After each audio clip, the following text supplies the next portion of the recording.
सो hello बच्चों, welcome once again to our YouTube channel. जैसा कि आपको पता है कि जेईई मेंस के लिए अब कुछ ही दिन बाकी हैं और मुझे पूरी उम्मीद है कि आपकी जो प्रिपरेशन है पूरे जोर शोर से चल रही होगी। आप लोग बहुत ही ज़्यादा मेहनत कर रहे होंगे और पूरे कॉन्फिडेंस के साथ जेईई मेंस 2024 देने के लिए अपने आप को तैयार कर रहे होंगे। इस बीच में मैं कई बच्चों से इंटरेक्ट करता रहता हूँ, उन्हें एग्जाम के लिए गाइड करता रहता हूँ और मुझे एक चीज़ रियलाइज हुई कि एग्जामिनेशन से कुछ दिन पहले या एग्जामिनेशन के दिन बच्चे कुछ ऐसी पोटेंशियल गलतियां कर देते हैं, कुछ ऐसी पोटेंशियल मिस्टेक्स कर देते हैं जिसके कारण उनके जो मार्क्स हैं, जो उनका परफॉर्मेंस है एग्जाम में, काफी सिग्निफिकेंटली इफेक्ट हो सकता है और जो भी उन्होंने अब तक 1 या 2 साल की मेहनत करी है वो काफी हद तक बर्बाद जा सकती है। तो मुझे लगा इस पे भी मैं एक अलग से वीडियो बना देता हूं जिससे कि आप लोग कॉशियस हो जाएं और उन गलतियों को बिल्कुल ना दोहराएं। तो ये वीडियो आपके लिए बहुत ही ज्यादा इंपॉर्टेंट रहने वाला है। इस वीडियो को बिल्कुल भी स्किप मत करिएगा और लास्ट तक जरूर देखिएगा। तो बिना किसी फर्दर डिले के आज के हम इस वीडियो को स्टार्ट करते हैं।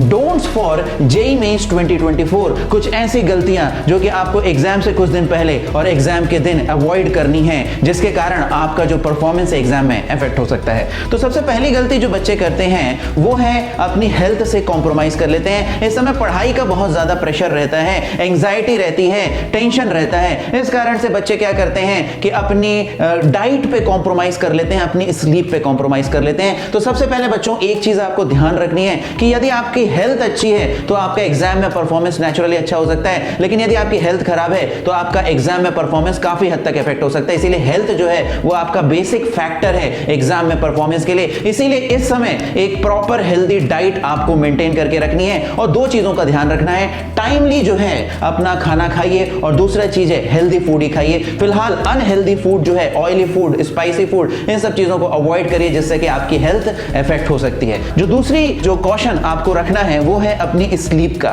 स्लीप को भी प्रॉपर्ली आपको मेंटेन करके रखना है। यदि आप स्लीप डिप्राइव्ड होते हो तो आपकी जो मेमोरी है वो भी काफी हद तक इफेक्ट हो सकती है। यदि आप ढंग से नहीं सो रहे हो तो आप ये ऑब्जर्व करोगे कि जो भी आपने पढ़ा है वो आपको भूलने लग जाएगा और आपकी जो प्रोडक्टिविटी है वो भी काफी हद तक इफेक्ट हो जाएगी। इसीलिए आपको फिलहाल एट दिस मोमेंट, इस समय में 8 से 10 घंटे जो है उसकी स्लीप लेनी जरूरी है। एग्जाम से एक दिन पहले भी आपको 8 से 10 घंटे सोना जरूरी है, इसलिए अपनी स्लीप को भी बिल्कुल नेग्लेक्ट मत करिए, उस पर बहुत ज्यादा ध्यान दीजिए। थर्ड थिंग जो आपको अभी अवॉइड करनी है वो है सोशलाइजेशन। कई बार हम बहुत सारे लोगों से मिलते जुलते हैं और बातों बातों में ये जो लोग हैं कई तरह की सजेशंस दे देते हैं, कई तरह के नेगेटिव कमेंट्स कर देते हैं, कई तरह की ऐसी बातें कर देते हैं जिससे हमारा जो कॉन्फिडेंस लेवल है वो इफेक्ट हो सकता है। इसीलिए स्पेशली एग्जाम से कुछ दिन पहले और एग्जाम के दिन ऐसे लोगों से बिल्कुल भी आपको नहीं मिलना है जो कि नेगेटिव बातें करते हैं, जो कि आपको नेगेटिव कर देते हैं। इसीलिए फिलहाल अभी बहुत ज्यादा लोगों से मिलने की जरूरत नहीं है। अपने आप को पॉजिटिव लोगों से घेर करके रखिए जो कि आपको पॉजिटिव इनपुट्स दें और आपका कॉन्फिडेंस बढ़ाने में आपकी हेल्प करें, किसी भी तरह से आपके सेल्फ कॉन्फिडेंस को नेगेटिवली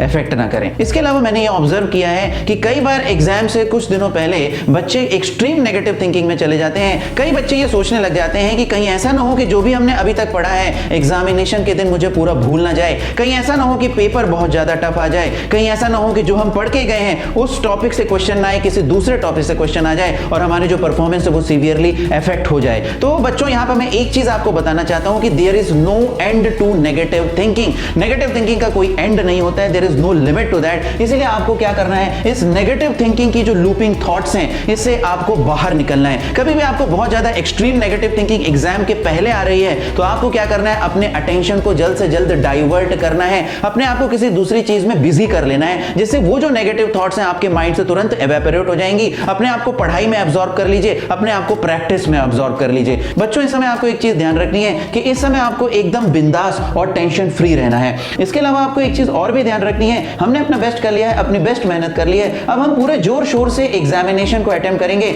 और रिजल्ट्स हमारे हाथ में नहीं है। जो भी रिजल्ट्स आएंगे हम उसको खुशी खुशी स्वीकार करेंगे और अगले अटेम्प्ट में उसको इंप्रूव करने की कोशिश करेंगे। इसलिए यहां पर एक चीज और भी आपको याद रखनी है कि ये जो अटेम्प्ट है ये फर्स्ट अटेम्प्ट है बच्चों, सेकंड अटेम्प्ट आपके लिए ऑलरेडी अवेलेबल है। इसीलिए यदि आपको ऐसा लगता है कि आपकी प्रिपरेशन बहुत अच्छी नहीं है तो फिर भी आपको बहुत ज्यादा नेगेटिव थिंकिंग में जाने की जरूरत नहीं है, बहुत ज्यादा पैनिक करने की जरूरत नहीं है, क्योंकि आपके लिए सेकंड अटेम्प्ट अभी अवेलेबल है। आप अपनी जो प्रिपरेशन उसको काफी हद तक फाइन ट्यून कर सकते हो सेकंड अटेम्प्ट में भी। तो इसीलिए इस तरह की नेगेटिव थिंकिंग बिल्कुल ना करें। इसके अलावा 2 चीजें आपको और ध्यान रखनी है कि जो नेगेटिव थिंकिंग है वो आपकी मेंटल एनर्जी को डिप्लीट कर देती है। नेगेटिव थिंकिंग आपके लिए बिल्कुल भी फायदेमंद नहीं है और जो नेगेटिव थिंकिंग है वो आपके ओवरऑल परफॉर्मेंस, एग्जाम में जो आपका ओवरऑल परफॉर्मेंस है उसको अफेक्ट करती है। यानी कि यदि आप बहुत ज्यादा नेगेटिव थिंकिंग करते हो तो जो भी आपका परफॉर्मेंस परफॉर्मेंस लेवल है, नेगेटिव थिंकिंग उसको डाउन कर देगा, आपकी प्रोडक्टिविटी को डाउन कर देगा, एफिशिएंसी को डाउन कर देगा और प्रॉब्लम सॉल्विंग एबिलिटी को भी सीरियसली अफेक्ट कर देगा। इसीलिए यदि आप चाहते हो कि आपका ओवरऑल परफॉर्मेंस एग्जामिनेशन में बिल्कुल भी इफेक्ट ना हो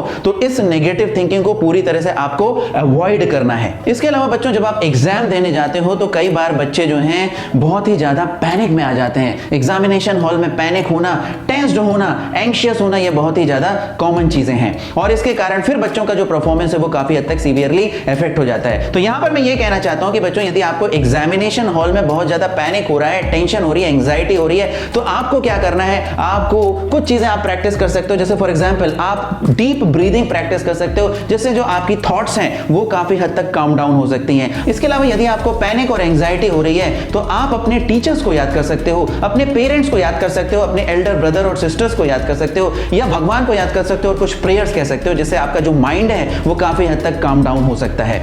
इसके अलावा बच्चों, एग्जाम में एक प्रॉपर पेपर सॉल्विंग स्ट्रेटेजी को फॉलो करना बहुत ज्यादा जरूरी है, नहीं तो उसके कारण भी आपका जो परफॉर्मेंस है, आपका जो मार्क्स है वो सीवियरली इफेक्ट हो सकता है। तो पेपर सॉल्विंग स्ट्रेटेजी पे मैंने अलग से एक वीडियो काफी डिटेल में बनाया हुआ है, उसका लिंक मैं डिस्क्रिप्शन में दे दूंगा, एक बार जाकर के उसको जरूर देख लें। यहां पे मैं शॉर्ट में बता देता हूं कि एक चीज आपको क्वेश्चन में रखनी है कि किसी भी क्वेश्चन में बहुत ज्यादा टाइम वेस्ट नहीं करना है। अगर कोई क्वेश्चन फंसाऊ है, अगर कोई क्वेश्चन डिफिकल्ट है, तो वहां पर आपको फंसने की जरूरत नहीं है, अपना टाइम वेस्ट करने की जरूरत नहीं है, आप उस क्वेश्चन को स्किप कर सकते हैं। और जब आप पेपर अटेम्प्ट कर रहे हैं तो उस पेपर को आपको 3 राउंड्स में अटेम्प्ट करने हैं। इसका जो डिटेल डिस्क्रिप्शन है वो मैंने पेपर सॉल्विंग स्ट्रेटेजी वाले वीडियो में बताया हुआ है। राउंड 1 में आपको क्या करना है, इजी क्वेश्चंस करने हैं एक गो में। फिजिक्स, केमिस्ट्री, मैथ्स के सारे इजी क्वेश्चंस को आपको राउंड 1 में कर लेना है। इससे आप क्या इंश्योर करोगे कि कोई भी आसान बनता हुआ क्वेश्चन आपने छोड़ा नहीं, वो सारे जो क्वेश्चंस हैं उनके मार्क्स आपने अपने पॉकेट में रख लिए। इसके अलावा राउंड 2 में फिर से वही फिजिक्स, केमिस्ट्री, मैथ्स का ऑर्डर फॉलो करते हुए आपको मीडियम और लेंथी क्वेश्चंस अटेम्प्ट करने हैं। और उसके बाद फिर भी अगर आपके पास टाइम बचता है, जनरली राउंड 1 और राउंड 2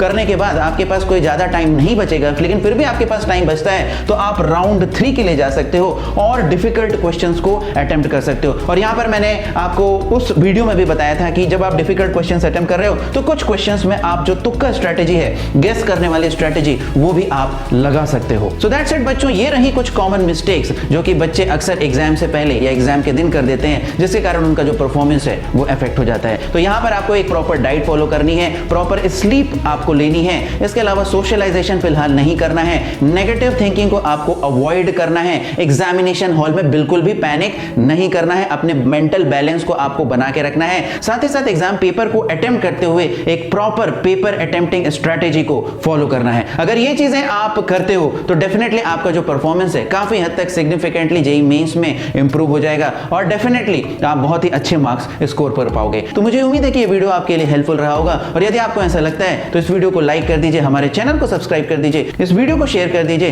कमेंट करके हमें बताइए कि और हम किस तरह के वीडियो इस चैनल पे अपलोड करें जिससे कि आपकी हेल्प हो सके। साथ ही साथ ये जो स्ट्रेटेजीज हमने आपको बताई हैं, इसको जब आप अपने एग्जाम प्रिपरेशन में लगा रहे हैं तो उसका क्या बेनिफिट आपको मिल रहा है वो भी हमें कमेंट बॉक्स पे एक बार जरूर बताएं। मिलते हैं अगले वीडियो में, till then wish you all the best, take care, bye bye.